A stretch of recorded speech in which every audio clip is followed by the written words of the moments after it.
Tikar, black folks. This is Ifani Ogunkunle Ifa Loba, aka Nkoundji II, aka Brother Radius, aka Baba, aka Glen Fisher. I am the man with many names. That is going to be the title of my autobiography when I write it sometime between now and the next 80 years. My name changed like every few years, and with it comes a story, okay? And actually, the topic of the day is genealogy, tracing your ancestry, and becoming DNA tested, and how all of this can impact your spiritual journey and to fulfilling your destiny and fulfilling God's will and enjoying life and all that good stuff. So let's get started. I would say I started my path, I guess, of trying to find myself, or self-discovery, if that's what we want to call it, back in 2000. I would say it literally started in August of 2000. It was 2001, moving to Durham, where I really started studying, African history, culture, and etc., and taking that conscious path of trying to figure out who I am. It's been a long, beautiful, stressful, frightening, happy, sad journey. I swear I've experienced every emotion possible on this path. I'm not going to go into all the details, but I would say when I literally started doing genealogy on my family, like literally trying to trace the roots of my current family that are predominantly in North Carolina, I started that in 2005 via ancestry.com. That's the source, the main source that I used.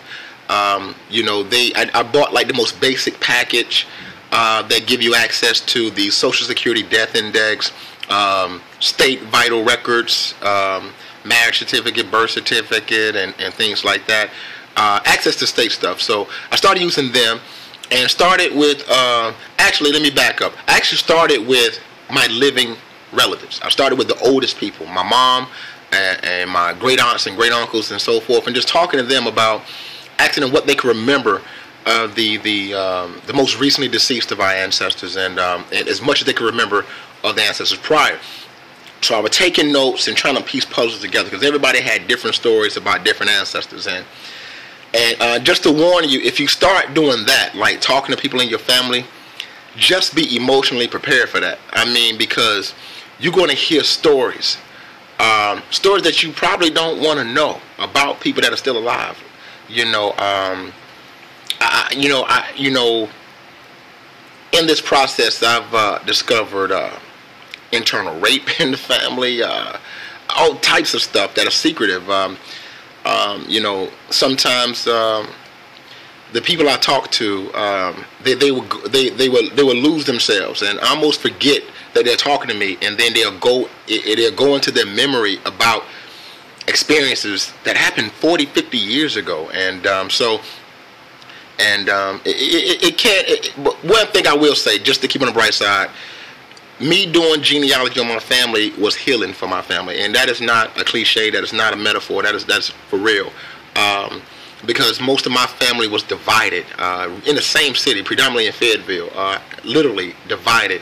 And they were divided because of beefs from the 70s and 60s, and unfortunately the children and grandchildren and great-grandkids, my generation, as a result, a lot of us didn't grow up together, and we're the same age because of issues our parents and grandparents had with each other. So me doing genealogy and bringing the family back together and discovering an entire, about 50 relatives we had in the D.C., Maryland area that we didn't even know about, and bringing everyone together and having our first family reunion a year later after I started the research, that began the healing of my family. People started having conversations they hadn't even attempted in like 30 years. So again, I mean, it's a beautiful thing. But like most African Americans, once you start that path of genealogy with your relatives here in the States, the closer you get to the institution of slavery, the more challenging it's going to become. Most African Americans born in the South before 1960 were not born in hospitals. So that hospital birth certificate information, you're not going to find that.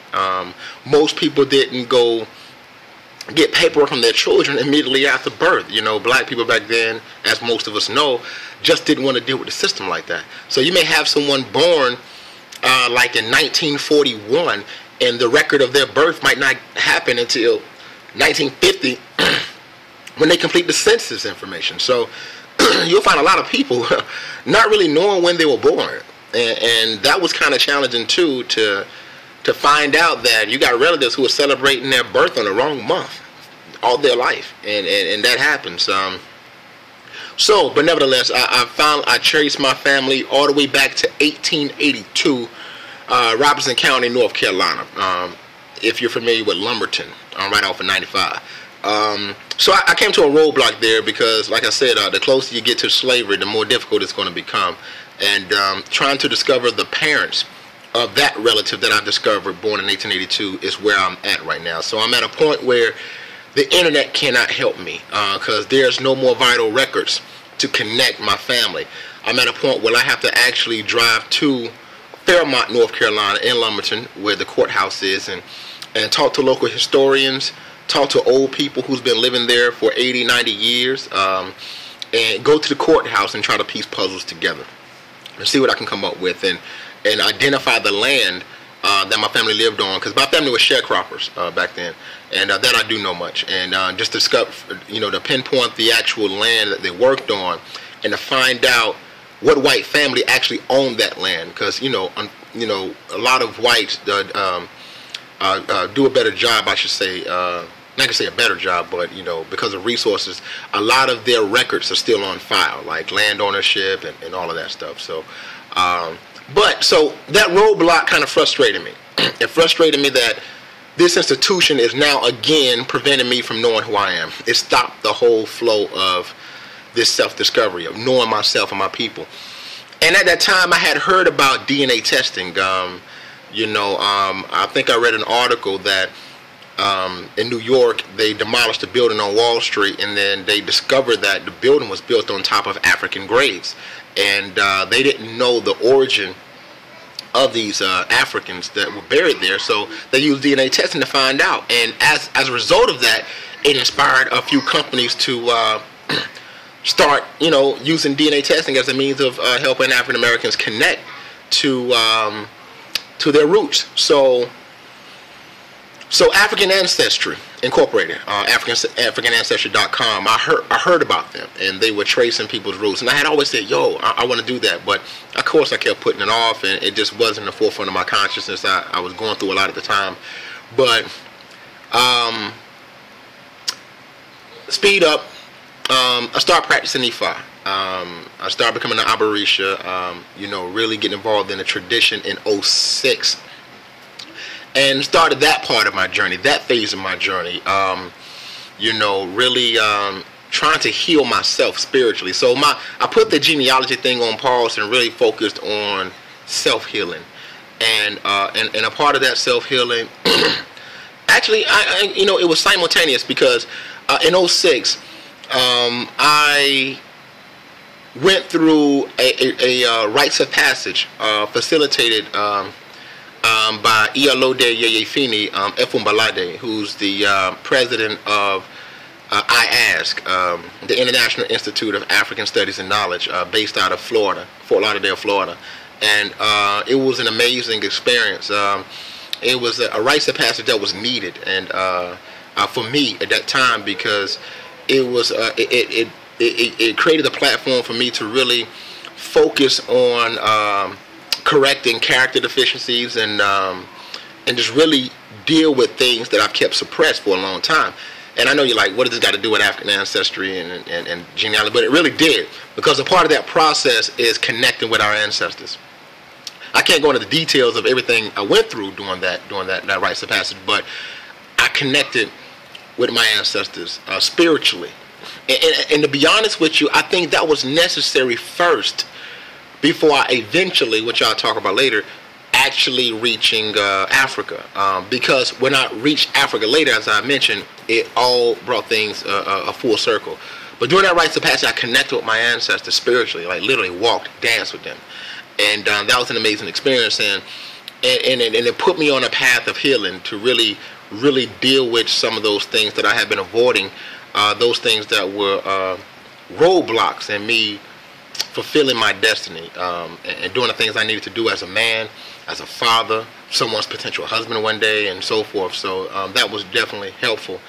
Fast forward a little bit, started going through life challenges and up and down like a roller coaster, and finally got back on track with my life in 2011, spiritually, that is. Got back on my healing because I had fell off for a little while.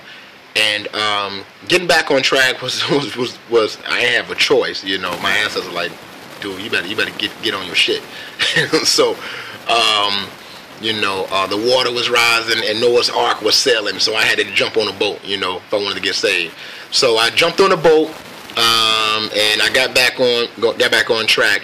And so since 2012, you know, getting back on my spiritual journey with getting my ancestors consecrated, which got me back on my quest of discovering myself ancestrally, my ancestor consecration. And hold on for a second. Okay, that looks good, baby. I love it. I love it. I'm gonna put it on the refrigerator later, okay? Okay. And got back on my quest ancestrally, and because, you know, of course, the part to get my ancestors consecrated, I had to write a list of my ancestors, and that brought me back that I was still stuck at 1882. So I gotta finish this. I gotta finish this job. For my ancestors, I need to know who they are, the ones here and the ones at home. And I had thought back again about the DNA testing. So I said, you know what? I'm going to become DNA tested. I'm going to become DNA tested, and I got to get this done. I'm stuck right here at slavery here, but I have a means now of knowing what the point of origin is, and I just try to close the gap at some point. So I got my ancestors consecrated May of 2012, and I took my DNA test from African Ancestry in September. Pretty much you purchase the package, and they send you an ancestor kit. I purchased the maternal and the paternal kit because they're both. They use mitochondrial DNA to determine maternal ancestry, and they use Y chromosomes to determine paternal ancestry. And just remember, when they determining your ancestry, for an example, maternally, they're going through all the mothers. So to determine your maternal ancestry is your mother, her mother, all the way to the original mother. Paternal test is your father, his father, his father, his father, all the way to the original father. You know, so that's how they determine that. Hold on one second, y'all. My coffee's getting cold. Representing NCCU. Yeah, go Eagles, right? All right, okay, so back to the story. Okay, so 6 weeks later, October, I get my results back. Of course, I'm excited. And I open up the letter. A lot of people record this. A lot of people record that moment when they get that letter. Everybody has different emotions. I didn't cry. Some people cried. You know, a friend of mine just recently got her test back, and she called me and she cried like literally 20 minutes straight. You know, just out of happiness, and she experienced a lot of emotions, but I didn't cry. You know, it takes a lot for me to cry. Unfortunately, I need to cry more. I think I'm still working on that part of my healing. You know, I don't let stuff out as much as I need to. But I opened it up. I was excited to know, and the maternal said, congratulations from your maternal test, matrix clan. You are 99.4% Tikar of Cameroon. So I'm like, oh wow. And I go front. The first thing I thought about was Coming to America. Not Coming to America, Trading Places. But Eddie Murphy and Dan Aykroyd, they were trying to trick the white guy and getting the crop reports on the train, and he was in the traditional wear with the Iroko, just swinging it everywhere, and he's like, I am from Cameroon. So of course that's the first thing that came to my mind. I said, oh my God, I'm from Cameroon. And you know, but it was cool though, man. So I immediately went on the internet and researched any and everything I could find on Tikar people. I had never heard of him, so I went and found out that Quincy Jones was Tikar, Don Cheadle was Tikar, Anthony Anderson, Alfred Woodard, Vanessa Williams.